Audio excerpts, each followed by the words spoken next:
नमस्कार दोस्तों, ज्ञान की यूनिवर्सिटी एजुकेशनल प्लेटफॉर्म पर आपका स्वागत है। सबसे पहले तो एमपी पुलिस कांस्टेबल भर्ती परीक्षा जो जल्द ही 8 जनवरी 2022 से शुरू होने वाली है, जीकेयू आपके उज्जवल भविष्य की कामना करता है और आपकी हौसला अफजाई करता है। तो विद्यार्थियों, हम आपके लिए कुछ महत्वपूर्ण प्रश्नों की श्रृंखला लाए हैं जो मध्य प्रदेश के पुनर्गठन एवं इतिहास से संबंधित है। तो सबसे पहले तो जो संदेह हैं आपके उन्हें दूर कर दें जो परीक्षा होने या ना होने के संदर्भ में है। तो हम आपको बता दें कि पीईबी की तरफ से कैंसिलेशन नोटिस, अभी तक कोई कैंसिलेशन नोटिस आपको देखने को नहीं मिला है। जैसा कि मैं आपको दिखा दूं, आप देखिए 5 जनवरी का ये अपडेट है पीईबी का, और लेटेस्ट अपडेट में पीईबी की तरफ से कोई कैंसिलेशन नोटिस नहीं है। इसलिए आप अपनी तैयारी जारी रखें और किसी प्रकार के संदेह को न पालें। तो चलिए देखते हैं जो प्रश्न हम आपके लिए लाए हैं। मेरा मध्य प्रदेश गान के रचनाकार है। पहला प्रश्न है, मेरा मध्य प्रदेश गान के रचनाकार है सुरेश श्रीवास्तव, महेश श्रीवास्तव, माखनलाल चतुर्वेदी या इनमें से कोई नहीं। इस प्रश्न का सही जवाब होगा महेश श्रीवास्तव। सुरेश श्रीवास्तव मध्य प्रदेश गान के रचनाकार नहीं है, अपितु उन्होंने डिकिंसोनिया की खोज की थी। डिकिंसोनिया जो मांसाहारी कंकाल है। और माखनलाल चतुर्वेदी हिंदी साहित्य के महान कवि हैं जिन्होंने कर्मवीर ग्रंथ की रचना की थी। दूसरा प्रश्न, मध्य प्रदेश पुनर्गठन अधिनियम कब आया था? जी, दूसरा प्रश्न है, मध्य प्रदेश पुनर्गठन अधिनियम कब आया था? ऑप्शन है 1954, 1956, 1950 या 2001। 1954, 1956, 1950 या 2001। इसका सही जवाब होगा 1956। इसका सही जवाब होगा 1956। जी, 7वां संविधान संशोधन विधेयक 1956 के अनुसार मध्य प्रदेश का गठन किया गया था, जबकि 2001 में गठन नहीं पुनर्गठन किया गया था मध्य प्रदेश का। तो कृपया कर इसे ध्यान रखिए, गठन और पुनर्गठन में अंतर है। तीसरा प्रश्न, इंदौर और ग्वालियर दो राजधानियाँ थी।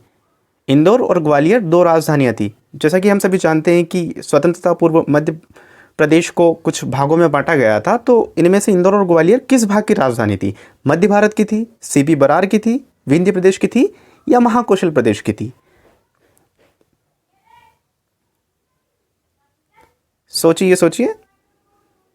जी, तो हम बताते हैं आपको, इसका सही जवाब होगा मध्य भारत। जी, औपचारिक रूप से यह मध्य प्रदेश की राजधानी भी कही जाती थी मध्य भारत, और इसकी दो राजधानियां हुआ करती थी, इंदौर और ग्वालियर। चौथा प्रश्न है दोस्तों आपके लिए, मध्य प्रदेश के प्रथम मुख्यमंत्री पंडित रविशंकर शुक्ल का संबंध है। जी, मध्य प्रदेश जो स्वतंत्रता पूर्वक कुछ हिस्सों में बांटा गया था, उनमें से किस प्रांत से हमारे प्रथम मुख्यमंत्री रविशंकर शुक्ल का संबंध है? मालवा, मध्य भारत, विंध्य प्रदेश या बरार? तो हम आपको बता दें कि इसका सही उत्तर है विंध्य प्रदेश।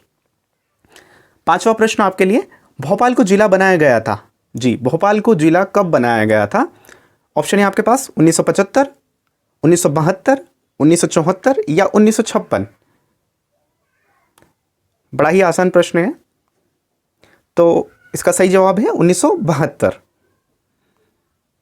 छठा प्रश्न आपके लिए, टीकमगढ़ से पृथक कर मध्य प्रदेश का 52वां जिला बनाया गया है। मध्य प्रदेश का 52वां जिला दोस्तों किसे बनाया गया है? निवाड़ी, नागदा, मैहर या महिदपुर? तो इसका सही जवाब है ऑप्शन निवाड़ी। निवाड़ी जिले को इसके पूर्व भाग जो टीकमगढ़ में आता था, टीकमगढ़ के एक हिस्से को अलग करके निवाड़ी जिला बनाया गया है। सातवां प्रश्न आपके लिए, मध्य प्रदेश की यूनेस्को साइट भीमबेटका खोजी गई थी। मध्य प्रदेश की यूनेस्को साइट भीमबेटका जो एक यूनेस्को साइट है, एमपी की कुल 3 यूनेस्को साइट में से एक भीमबेटका है, और ये सबसे पहली यूनेस्को साइट है मध्य प्रदेश की, याद रखिएगा।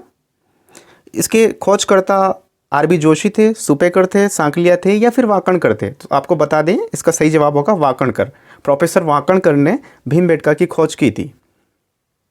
नर्मदा शीश जो एक मानव कंकाल की खोज करता है। जी, 8वां प्रश्न आपका, नर्मदा शीश जो एक मानव कंकाल की खोज करता है, अरुण सोनकिया, सुरेश श्रीवास्तव, मैक ब्राउन या वाकणकर?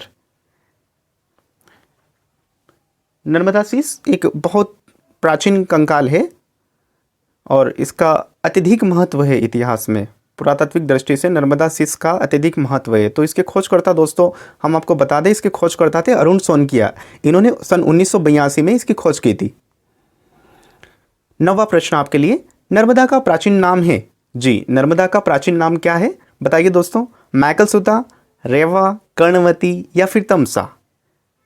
कौन सा जवाब सही होगा इसमें? जैसा कि आप जानते हैं मैकलसुता नर्मदा का ही एक नाम है, लेकिन ये प्राचीन नाम नहीं है। ये वर्तमान समय में इसका मैकाल पर्वत से उद्भव के कारण मैकलसुता कहा जाता है। कर्णवती नर्मदा का नाम नहीं है। तमसा टॉन्स नदी का प्राचीन नाम है और इसका सही जवाब है ब, रेवा नर्मदा का प्राचीन नाम है। 10वां प्रश्न आपके लिए, औपचारिक रूप से मध्य प्रदेश स्वतंत्रता पूर्वक जाना जाता था? जी, औपचारिक रूप से मध्य प्रदेश को स्वतंत्रता पूर्व किस नाम से जाना जाता था? सीपी बरार के नाम से, टाइगर स्टेट के नाम से, मध्य भारत के नाम से या फिर विंध्य प्रदेश के नाम से? आप कंफ्यूज होते होंगे कि मध्य भारत होगा या फिर सीपी बरार होगा, तो हम आपको बता दें इसका सही जवाब है मध्य भारत। जी, यह प्रश्न दो तरीके से पूछा जाता है। एक इस तरीके से कि मध्य प्रदेश की औपचारिक राजधानी कौन सी है स्वतंत्रता पूर्व, और अनौपचारिक राजधानी कौन सी है? तो हम आपको बता दें औपचारिक राजधानी मध्य भारत है, जबकि अनौपचारिक राजधानी सीपी बरार प्रदेश था। आइए बढ़ते हैं अगले प्रश्न के लिए। राज्य पुनर्गठन आयोग के अध्यक्ष निम्न में से कौन थे? जी, राज्य पुनर्गठन आयोग जो 1956 में गठित हुआ था और जिसके तहत मध्य प्रदेश की स्थापना हुई थी, उसके अध्यक्ष कौन थे? के.एम. पणिक्कर, फजल अली, हृदयनाथ कुंजरू या इनमें से कोई नहीं? पणिक्कर साहब, फजल अली थे या फिर हृदयनाथ कुंजरू थे?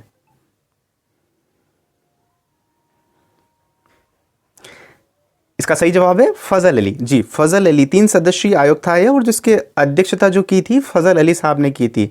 और शेष ऑप्शन जो आप देख पा रहे हैं पणिक्कर और हृदयनाथ कुंजरू, ये इस समिति के सदस्य थे किंतु अध्यक्ष इसके फजल अली थे। अगला प्रश्न, सिरोंज को किस जिले में शामिल किया गया? सिरोंज जो राजस्थान से लिया गया हिस्सा था, सिरोंज को किस जिले में शामिल किया गया था? विदिशा में शामिल किया गया, सिद्धि में, गुना में या फिर ग्वालियर में? तो इसका सही जवाब होगा विदिशा। सिरोंज को विदिशा में शामिल किया गया था। अगला प्रश्न, ग्वालियर का पूर्व नाम क्या है? जी दोस्तों, ग्वालियर जो एक प्रसिद्ध शहर है, इसका पूर्व नाम क्या रहा है? इतिहास में इसे किस अन्य नाम से जाना जाता था? ऑप्शन है आपके लिए गोपाल कक्ष, गोपालगिरी, अवंती या फिर कागना दबोट। हम आपको बता दें कि इसका सही जवाब होगा गोपालगिरी। गोपालगिरी इसका सही जवाब है। गोपाल कक्ष के नाम पर गोपालगिरी नाम रखा गया था। अवंती जो उज्जैन का प्राचीन नाम है, काकना दबोट जो सांची का प्राचीन नाम है। आइए बढ़ते हैं अगले प्रश्न पर। चेदी महाजनपद की राजधानी थी? जी, प्राचीन भारत के 16 महाजनपदों में से एक चेदी महाजनपद जो हमारे मध्य प्रदेश के क्षेत्र में आता था, इसकी राजधानी हमें बतानी है। तो आपके लिए ऑप्शन है अवंती, शक्तिमती, वज्जी या फिर विराटनगर। शक्तिमती, वज्जी, अवंती या विराटनगर? तो दोस्तों इसका सही जवाब होगा शक्तिमती। अगला प्रश्न आपके लिए, उज्जैन स्थित स्तूप वैश्य टेकरी बनवाया था? जी, वैश्य टेकरी स्तूप जो उज्जैन में अवस्थित हैं, इसका निर्माण किस मौर्य शासक ने करवाया था? चंद्रगुप्त मौर्य ने करवाया था, समुद्रगुप्त ने, बिंदुसार ने अथवा अशोक ने करवाया था? वैश्य टेकरी का निर्माण हम बता दें आपको कि सम्राट अशोक ने करवाया था और ये उनकी पत्नी की याद में इसका निर्माण सम्राट अशोक ने उज्जैन में करवाया था। अगला प्रश्न देखते हैं। बरहुत स्तूप निम्न में से किस जिले में है? सागर में है, सिद्धि में है, सतना में है या फिर अशोकनगर में है? बहुत ही फेमस क्वेश्चन है, बिल्कुल आप सभी जानते होंगे। तो इसका सही जवाब है सतना में है बरहुत स्तूप। जी, सांची स्तूप विदिशा में है और सतना में बरहुत स्तूप है और दोनों स्तूप बहुत ही फेमस स्तूप है। अगला प्रश्न है, मालव जाति को पाणिनि के अष्टाध्यायी में कहा गया है? जी, मालव जाति जिसके नाम पर ही मालवा का नाम रखा गया है, पाणिनि के अष्टाध्यायी में इस जाति को क्या कहा गया है? मालवी, आयुजीवी, नागवंशी या शक? तो पाणिनि के अष्टाध्यायी में इस जाति को आयुधजीवी कहा गया है।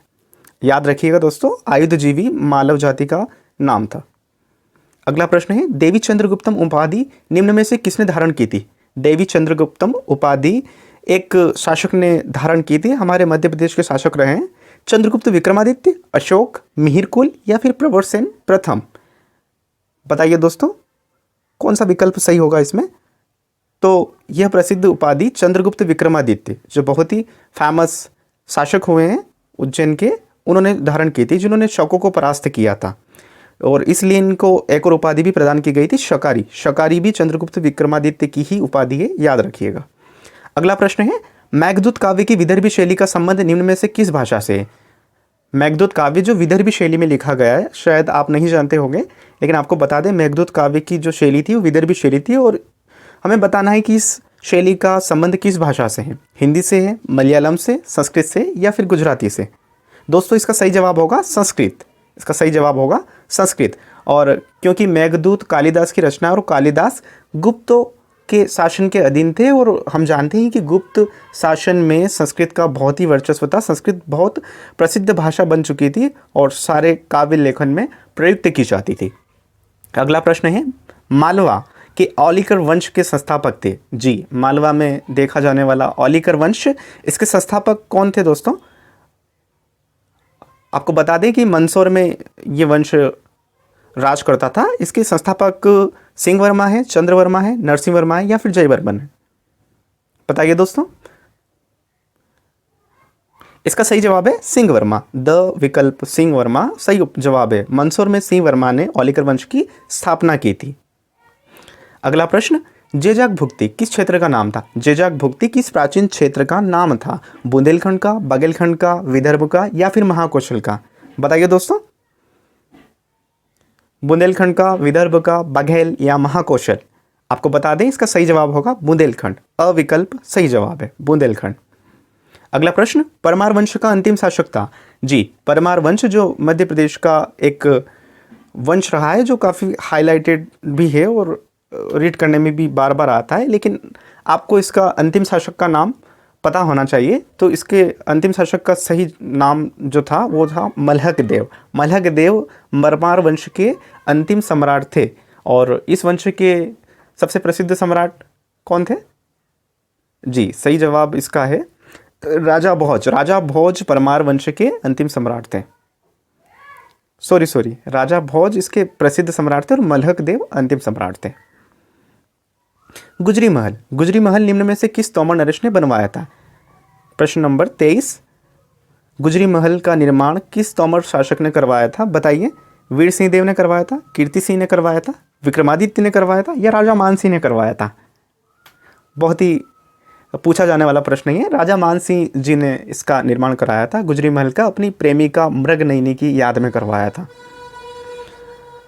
अगला प्रश्न है, अंजहरा किस प्राचीन नगर का नाम है। अंजहरा किस प्राचीन नगर का नाम है। धार का, इंदौर, सतना, या फिर रीवा का नाम है। इसका सही जवाब होगा दोस्तों सतना।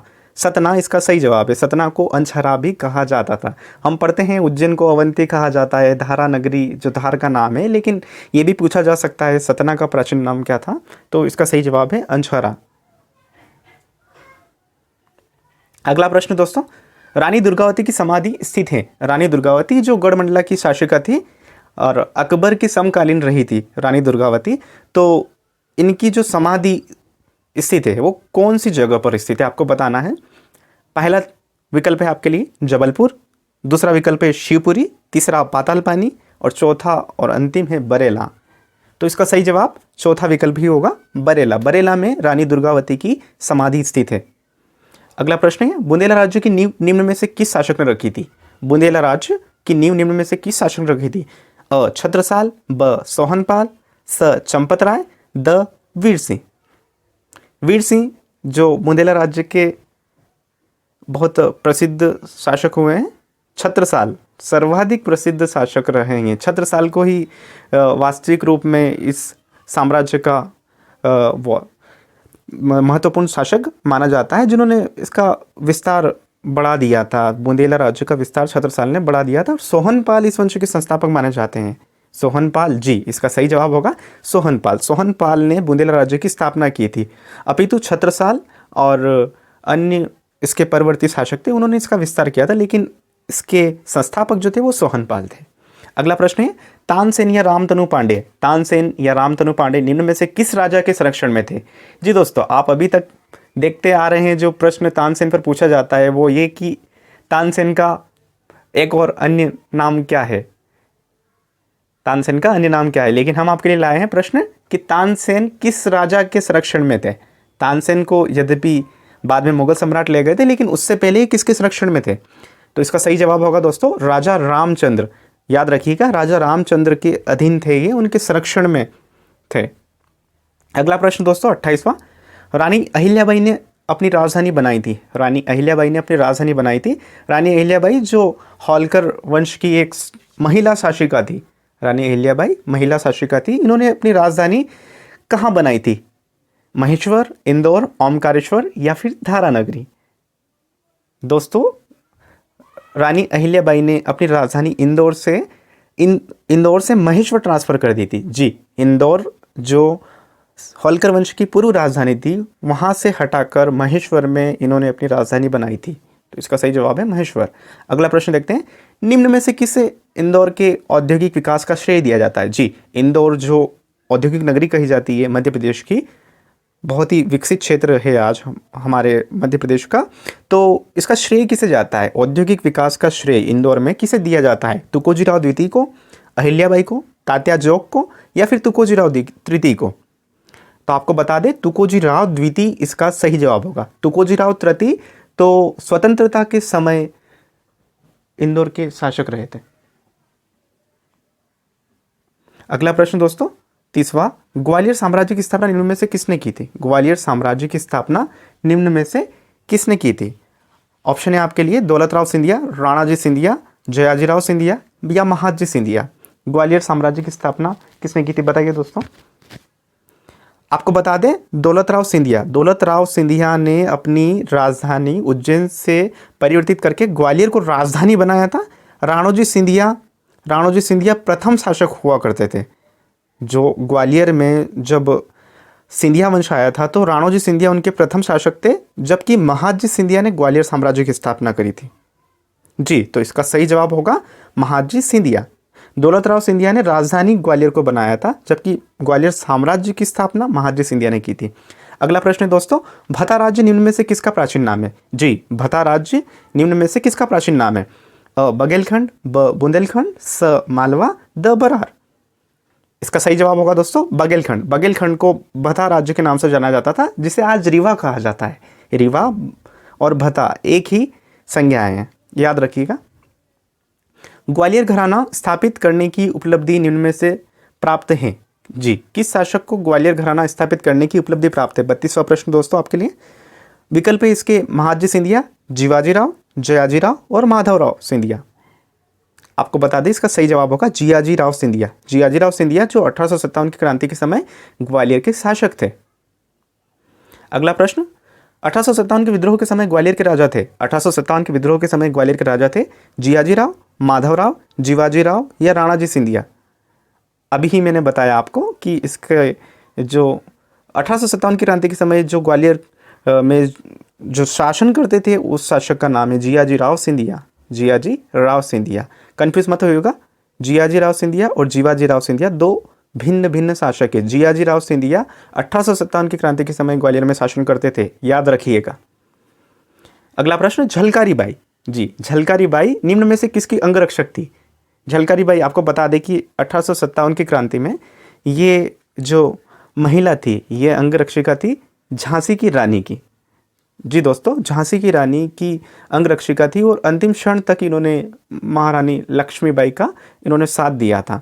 रानी अवंतीबाई की बात करें तो रानी अवंतीबाई की जो अंगरक्षिका थी वो दूसरी थी, उसका नाम अभी मैं रिकॉल नहीं कर पा रहा हूँ। झांसी की रानी, हाँ, हमारे इस प्रश्न का जवाब होगा झलकारी बाई जो है वो झांसी की रानी की अंगरक्षिका थी। अगला प्रश्न है, गढ़मंडला से विद्रोह का नेतृत्व किया था। गढ़मंडला जहाँ रानी दुर्गावती ने भी शासन किया है वहाँ से विद्रोह का नेतृत्व किया था। जी, 1857 के विद्रोह की बात हो रही है, तो इसका जो नेतृत्व किया था वो शंकर शाह ने करवाया था। जी, चौथा विकल्प जो है वो सही जवाब है इसका, शंकर शाह ने गढ़मंडला से विद्रोह का नेतृत्व किया था। अगला प्रश्न देखते हैं दोस्तों, बौद्धन दुआ, बहुत ही प्रसिद्ध क्वेश्चन है, बहुत ही फेमस, बहुत ही एक्सपेक्टेड प्रश्न है। बौद्धन दोआ ये कई एग्जामों में पूछा जा चुका है। बौद्धन दोआ बताइए किस शासक का सेनापति था, बताइए। तो आपको बता दें बखत वली साहब के सेनापति थे बौद्धन दोआ। अगला प्रश्न है, फूल कुंवर जो 1857 की क्रांति में विद्रोही हुई थी, किसकी पत्नी थी? जी, फूल कुंवर ने भी 1857 की क्रांति में भाग लिया था। आपको बताना है किस शासक की पत्नी थी? शंकर शाह, सरदार रामबोल, राजा ठाकुर प्रसाद या फिर सुरेंद्र राय? तो इसका सही जवाब होगा शंकर शाह। अगला प्रश्न, तात्या टोपे का समाधि स्थल कहाँ स्थित है? जी, तात्या टोपे का समाधि स्थल कहाँ स्थित है? तात्या टोपे को आप सभी जानते हैं, तो बताइए इनके समाधि स्थल किस जगह है? राजगढ़, सागर, शिवपुरी या फिर सिंगरौली? दोस्तों इसका सही जवाब होगा शिवपुरी। अगला प्रश्न देखते हैं, जबलपुर झंडा सत्याग्रह, नेशनल मूवमेंट में आ गए हम। जबलपुर झंडा सत्याग्रह कब हुआ था? 1925, 1926, 1923 या फिर 1945? जबलपुर झंडा सत्याग्रह बताइए बताइए। तो इसका सही जवाब होगा 1923। 1923 में जबलपुर झंडा सत्याग्रह हुआ था। अगला प्रश्न दोस्तों, 40वां प्रश्न, सिवनी सत्याग्रह कब हुआ था? 1915 में, 1916 में, 1920 में या फिर 1919 में? सिवनी सत्याग्रह 1916 में हुआ था, 1915 में हुआ था, 1920 में या फिर 1919 में हुआ था? इसका सही जवाब है 1916। द्वितीय ऑप्शन सही जवाब है। 1916 में सिवनी सत्याग्रह हुआ था। सिवनी 16 ऐसे करके आप याद रख सकते हैं। निम्न में से किसे चरण पादुका नरसंहार का संबंध है? किससे चरण पादुका नरसंहार? जी, मध्य प्रदेश का जलियांवाला बाग हत्याकांड कहा जाता है चरण पादुका नरसंहार को। याद रखिएगा, मध्य प्रदेश का जलियांवाला बाग हत्याकांड कहा जाता है चरण पादुका नरसंहार को। ये किस जिले से संबंधित है? छतरपुर से, भिंड से, सागर से या फिर मंदसौर से? तो दोस्तों इसका सही जवाब होगा छतरपुर। छतरपुर सही जवाब है। अगला प्रश्न देखते हैं, प्रथम महिला सत्याग्रही जो झंडा सत्याग्रह में बंदी बनाई गई थी। झंडा सत्याग्रह जो अभी हमने देखा जबलपुर में 1923 में हुआ था, उसमें कौन थी जो पहली बार बंदी बनाई गई थी? कौन सी महिला थी? बताइए बताइए। रानी लक्ष्मीबाई, सुभद्रा कुमारी चौहान, रानी फूल कुंवर या फिर कमलाबाई? तो इसका सही जवाब होगा दोस्तों सुभद्रा कुमारी चौहान। द्वितीय ऑप्शन सही विकल्प है, सुभद्रा कुमारी चौहान। निम्न में से कौन मध्य प्रदेश नमक सत्याग्रह से जुड़ा हुआ था? जी, नमक सत्याग्रह जो महात्मा गांधी के नेतृत्व में शुरू किया गया था, मध्य प्रदेश में इसके लीडर्स कौन थे ये बताना है आपको। पहला विकल्प है द्वारिका प्रसाद मिश्र, दूसरा है सेठ गोविंददास, तीसरा है दुर्गा शंकर मेहता और चौथा विकल्प है उपरोक्त सभी।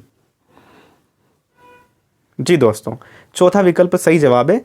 चारों जिनमें द्वारिका प्रसाद मिश्र, सेठ गोविंददास, दुर्गा शंकर मेहता, ये तीनों पर्सन इस विद्रोह में शामिल थे। नमक सत्याग्रह में ये तीनों लीडर्स शामिल थे, याद रखिएगा। सेठ गोविंददास, द्वारिका प्रसाद मिश्र, दुर्गा शंकर मेहता, तीनों शामिल थे।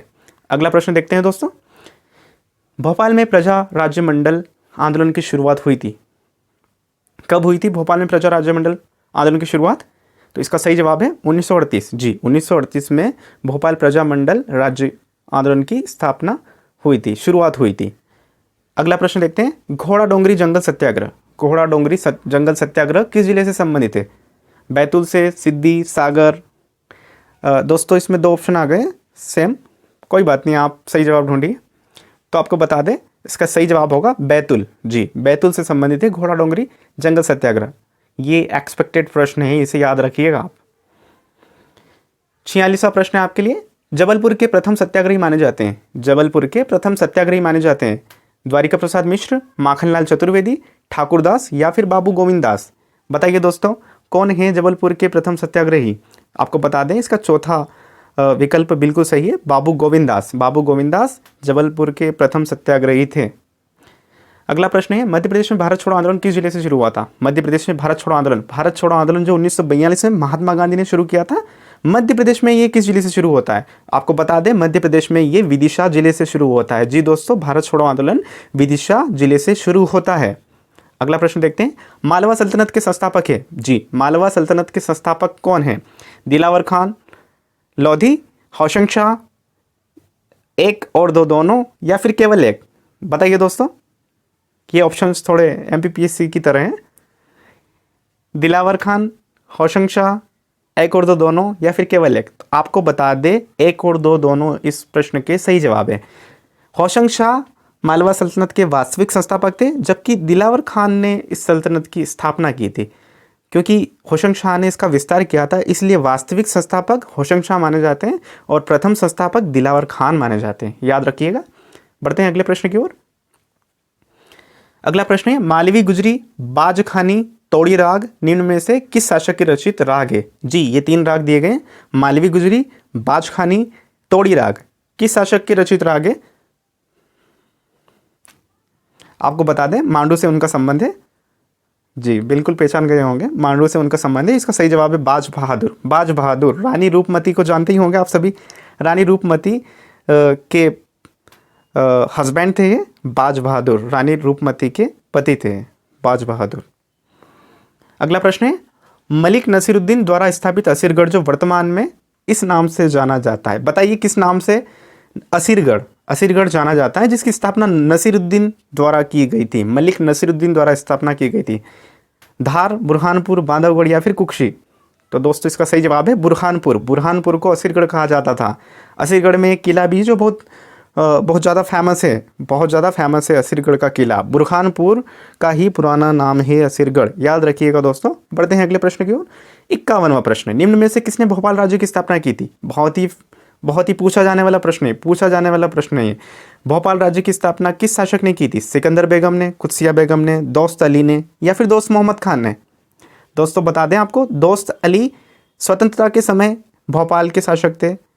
सिकंदर बेगम भोपाल की एक महिला शासिका थी, जो दूसरी महिला बेगम थी वहाँ पर। कुत्सिया बेगम भोपाल की प्रथम महिला शासिका थी, कुत्सिया बेगम। तो दोस्तों इसका सही जवाब जो बचा है हमारा दोस्त मोहम्मद खान होगा। दोस्त मोहम्मद खान ने भोपाल सल्तनत की स्थापना, भोपाल राज्य की स्थापना की थी।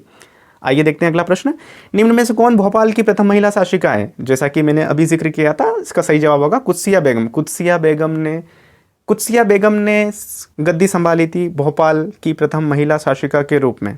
जी, आइए बढ़ते हैं अगले प्रश्न की ओर। 53वां प्रश्न, भारत सरकार ने निम्न में से किसे भोपाल बेगम का दर्जा दिया था? जी, भारत सरकार ने एक महिला पर्सनैलिटी है जिसको भोपाल बेगम का दर्जा दिया था। सजीदा सुल्तान को, सिकंदर जहां को, शाहजहां बेगम को या फिर कुत्सिया बेगम को? बता दें दोस्तों आपको, इसका सही जवाब होगा साजिदा सुल्तान। साजिदा सुल्तान को भारत सरकार ने स्वयं भोपाल बेगम की उपाधि दी थी। बाकी सिकंदर जहां और शाहजहां बेगम और कुत्सिया बेगम स्वयं बेगम थी, शासिका रही थी, लेकिन सजीदा सुल्तान को ये उपाधि प्रदान की गई थी, याद रखिएगा। अगला प्रश्न देखते हैं, गरई रानी, लड़ई रानी एवं हरई रानी? जी, बिल्कुल आपके चेहरे पर स्माइल आ रही होगी। गरई रानी, लड़ई रानी एवं हरई रानी, काफ़ी राइम मिलती है इनमें। तो ये जो 3 नाम आपको दिखाई दे रहे हैं, एक व्यक्ति की पत्नियां थी। तो आपको बताना है कौन सा ओरछा नरेश है वो जिनकी ये 3 पत्नियां थी, जिनमें से लड़ई रानी बहुत प्रसिद्ध रही है। तो आपको बता दें, इसका सही जवाब होगा धर्मपाल सिंह। जी, ओरछा नरेश धर्मपाल सिंह की 3 पत्नियां थी, गरई, लड़ई और हरई। अगला प्रश्न दोस्तों, बुंदेलों का सर्वाधिक महान शासक हुआ है? जी, बुंदेलों का सर्वाधिक महान शासक हुआ है छत्रसाल, चंपत राय, लाल कवि, हिरमत शाह। दोस्तों लाल कवि जो चौथा विकल्प है, लाल कवि ने छत्रसाल के ऊपर एक किताब लिखी थी, छत्रप्रकाश। हिरमत शाह छत्रसाल के पुत्र थे, और जो छत्रसाल है वही बुंदेलों के सर्वाधिक महान शासक हुए। बुंदेला राज्य जो सोहनपाल के द्वारा स्थापित किया गया था, उसके सर्वाधिक महान शासक जो हुए हैं वो हुए हैं छत्रसाल। तो इसका सही जवाब होगा बुंदेलों के सर्वाधिक महान शासक छत्रसाल है, छत्रसाल। अगला अंतिम प्रश्न दोस्तों, इतिहास का अंतिम प्रश्न, रूपनाथ कटनी, रूपनाथ शिलालेख या अभिलेख जो कटनी में है, गुर्जरा जो दतिया में है, सारो मारो जो सीहोर में है, इन अभिलेखों का संबंध दोस्तों किस मौर्य शासक से था? आपको बताना है इन अभिलेखों का संबंध किस मौर्य शासक से था। जी, बिल्कुल आप जान गए होंगे, अशोक ने ही कई स्तूपों का निर्माण करवाया। तो इस प्रश्न का जवाब भी अशोक ही है। धन्यवाद दोस्तों। तो इस प्रकार आपके महत्वपूर्ण प्रश्नों की ये श्रृंखला खत्म हुई। हम आपके लिए आगे और भी भूगोल के, कला एवं साहित्य के, ठीक है, मध्य प्रदेश के आर्थिक भूगोल के, करंट अफेयर्स के प्रश्न भी लाएंगे। तो कृपया कर आप हमारे चैनल को सब्सक्राइब कर लिए। धन्यवाद।